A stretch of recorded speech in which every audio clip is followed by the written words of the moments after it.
संसद, देश की संसद 225 धरने पे जिन्होंने अपनी जान कुर्बान करी हो, ऐसे परिजनों के प्रति संवेदना व्यक्त ना करें। और जिन प्रदेशों में सबसे ज़्यादा किसानों ने अपनी जान दी, जिसमें हरियाणा दूसरे नंबर पे है, पंजाब के सबसे ज़्यादा, उसके बाद हरियाणा में, तो वहाँ की सरकार ने संवेदना व्यक्त ना करी और संवेदना क्या मजाक ही बना दिया हो, जैसे कि हमारे कृषि मंत्री ने किया था। तो वहीं मैं समझता हूँ कि इंसानियत के नाते, नैतिकता के नाते किसानों की जीत हो गई। ये इतिहास में दर्ज होगी ये बात। और इस सरकार की इंसानियत और नैतिकता पर प्रश्न चिन्ह उसी दिन लग गए और इन सरकार की इंसानियत और नैतिकता के आधार पर हार हो गई, ये मेरा मानना है। बाकी मैं सरकार से कहना चाहता हूँ कि अब सरकार अविलंब बातचीत के दरवाजे दोबारा खोले, किसान को बुलाए और किसानों की बातों को स्वीकार करते हुए अपनी प्रजा की बात मानने से कोई छोटा नहीं होता और इस गतिरोध को समाप्त कराने के लिए सरकार आगे आए। इतना लंबा समय मैं समझता हूँ कभी कोई देश के किसी वर्ग को कभी कोई आंदोलन नहीं करना पड़ा होगा जितना किसान मजदूर को करना पड़ा है। वैसे केंद्रीय कृषि मंत्री कह रहे हैं कि वो शर्त के साथ किसानों को बुलाने के लिए तैयार हैं कि 1.5 साल इसको सतह किया जाएगा और जो संशोधन के लिए वो तैयार है। देखिए मैं ये कहना चाहता हूँ, पहले की बात है वो, ये किसान यूनियन वाले जो कह रहे हैं, ये अपना हमारे प्रधान है, दादरी जिले के प्रधान हैं किसान यूनियन के, मगर जगबीर जी, मैं इसमें ये कहूँगा कि सरकार को किसानों को बुलाने में क्या आपत्ति है। देखो सरकार 11वें राउंड के बाद बीच में सरकारी भागी थी बातचीत से। 12वें राउंड में किसान 5 घंटे बैठे रहे थे, उनको टेलीफोन में बताया गया था कि ऊपर से आदेश हैं कि बातचीत को रोक दिया जाए, आपको याद होगा। 5 घंटे वहाँ उसके बैठने के बाद आए तो सरकार भागी थी बातचीत से। तो अब सरकार को इतना जो है बड़ा दिल दिखाने में क्या तकलीफ़ है, सरकार क्यों नहीं किसानों को बुलाती? इससे प्रश्न चिन्ह लगा सकता है किसान की नीयत पे, देश के किसान की। इनकी नीयत पाक साफ है, देखो इनकी नीयत पाक साफ है, कोई प्रश्न चिन्ह नहीं लगा सकता। अब सरकार इनकी नीयत को किसी भी प्रकार से कलंकित करने की तरफ प्रचार को अपना करने की बजाय किसान की बात का समाधान करें। कांग्रेस से अलग होकर अशोक तंवर ने नया वो संगठन तैयार किया, क्या मानते हैं कि कितना असरदार? प्रजातंत्र है, कोई भी अपना संगठन भी बना सकता है, प्रजातांत्रिक व्यवस्था में कोई भी कर सकता है। किसान आंदोलन का समर्थन करने वाले विधायकों के घरों पर छापेमारी हो रही है, कुंडू के घर पर भी IT का छापा लगा है, क्या कहेंगे? देखिए, अगर यदि कोई कार्रवाई जो हम अविश्वास प्रस्ताव लाए हैं और सरकार को इस मुद्दे पे किसान आंदोलन में घेरने के लिए जो आज विपक्ष कोशिश कर रही है, उसके संदर्भ में अगर सरकारी मशीनरी का प्रयोग होता है तो मैं समझता हूँ कि वो आप समझ सकते हैं कि क्या उसकी हो सकती है। बार बार धरनों से आवाज़ आ रही है, बार बार धरनों से आवाज़ कसम दी जा रही है कि माँ की कसम आप आए, लेकिन जो नेता आते हैं, जब कार्यकर्ता उमड़ के आते हैं, बाद में वो नेता नहीं दिखते। देखिए इसमें जो है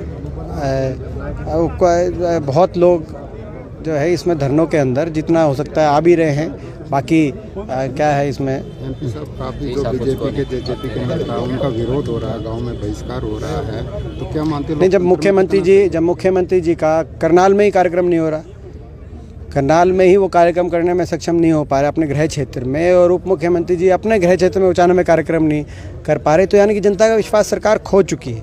ये सरकार अविश्वास की बुनियाद पे बनी हुई सरकार है, क्योंकि इस सरकार में कई विधायक तो जीते इसलिए थे कि बीजेपी जमना पार, जो जेजेपी पार्टी के विधायक थे वो तो इस नारे से जीते थे, भाजपा के खिलाफ लोगों का जो खिलाफ लोग थे उनके मत से वो बने थे, मगर उन्होंने जाके उसका विश्वासघात किया, उस लोगों अपने खुद के मतदाता के साथ विश्वासघात किया, सरकार बनाने का काम किया। तो ये अविश्वास की बुनियाद पे बनी हुई सरकार है और जो है, तो इसीलिए आपने कहा कि विधायकों का जो विरोध हो रहा है, तो अब व्यापक रूप से जनता में सरकार का विरोध है। अविश्वास प्रस्ताव में निश्चित तौर से ये सामने आएगा कि कौन विधायक जनता के साथ है, कौन सरकार के साथ है। मैं ये मानता हूँ कि जो 2 सीट खाली हुई हैं, चाहे वो हमारे एक कैंडिडेट की, हमारे एक विधायक की कालका से निरस्त होगी मेंबरशिप, और एक एलनाबाद से इस्तीफ़ा दिया अभय सिंह जी ने, इन 2 के बाद जो अविश्वास प्रस्ताव के माध्यम से विपक्ष एकजुटता से किसान के हक में सरकार को घेरने के लिए जो बढ़ रहा था आगे, उसमें कहीं ना कहीं जो है कहीं ना कहीं एक नुकसान हुआ है, मगर हमारे हौसले में नुकसान नहीं हुआ। नहीं तो आप उससे पहले देखो, इस आंदोलन के बीच में पहले बड़ौदा में हमने बीजेपी को हराया, बड़ौदा उपचुनाव में। उसके बाद हमने सोनीपत नगर निगम चुनाव में बीजेपी को हराया। तो बीजेपी को हराते हुए चल रहे थे और ये हम इस कहते हैं कि जन आंदोलन के बीच में अविश्वास के माध्यम से विपक्ष की एकजुटता के साथ अगर सरकार का मुकाबला करते, सरकार दबाव में आती, किसान के पक्ष में सरकार को सोचने में मजबूर होना पड़ता। मगर दुर्भाग्य की बात है कि वो जो है ये 2 सीटों का जो हुआ है उससे कहीं ना कहीं नुकसान है, मगर हमारे हौसले में कमी नहीं है, हम लड़ाई लड़ेंगे। समझाने की बात भी नहीं कर रहे। आपने वीडियो देखा होगा बीजेपी का, एक बीजेपी की मीटिंग का, उसमें वो समझाने की बात तो कह ही नहीं रहे, वो बहकाने की बात करे। बीजेपी को ये तकलीफ नहीं है कि वो बिल को समझ गए हैं, तीनों कानूनों को समझ गए, किसानों को समझाना है। बीजेपी को इस बात की तकलीफ है किसान समझ गए, किसान समझ गए हैं और अब किसानों को भकाया कैसे जाए। तो ये आपने बड़े दुर्भाग्य की बात है। उसके वीडियो का मैंने तो सुना है कि उसमें बहुत चीज़ें कही गई थी, अपमानित शब्द भी इस्तेमाल किए गए थे, मगर वो पूरा वीडियो नहीं आ पाया।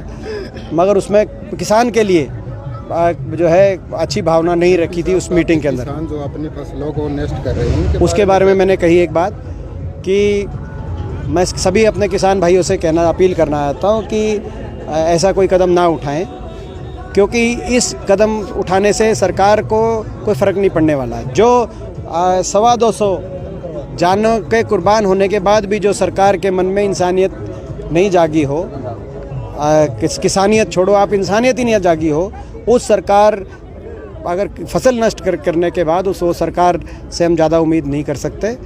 और इसीलिए मैंने आज ये अपील करी, या युवा किसान दिवस था आज, इस मौके पे मैंने यही अपील करी सबसे, सारे किसान अपने सभी देश के किसानों से कि भाई ये फसल को नष्ट करने का की बात ना सोचे, ना करें। MP साहब अनिल विज कह रहे कि हरियाणा में लव जिहाद का कानून लाया जाएगा, आप कितना उचित मानते हैं? देखिए, मैं मानता हूँ कि सबसे महत्वपूर्ण इस समय किसान का मुद्दा है। सरकार उसके बारे में कुछ कहे, बाकी जब कोई कानून आएगा उसको देख के हम उस बारे में भी अपनी खुल के सारी बात रखेंगे।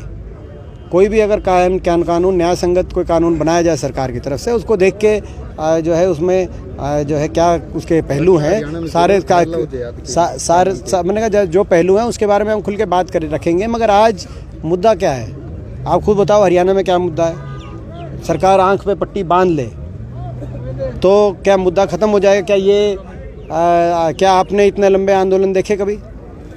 और इतनी बड़ी अग्नि परीक्षा जो मैंने आज बात करी खुल के आपसे यहाँ रखी थी, धरने पे आप लोग थे यहाँ पे, इतनी बड़ी अग्नि परीक्षा किसी ने दी?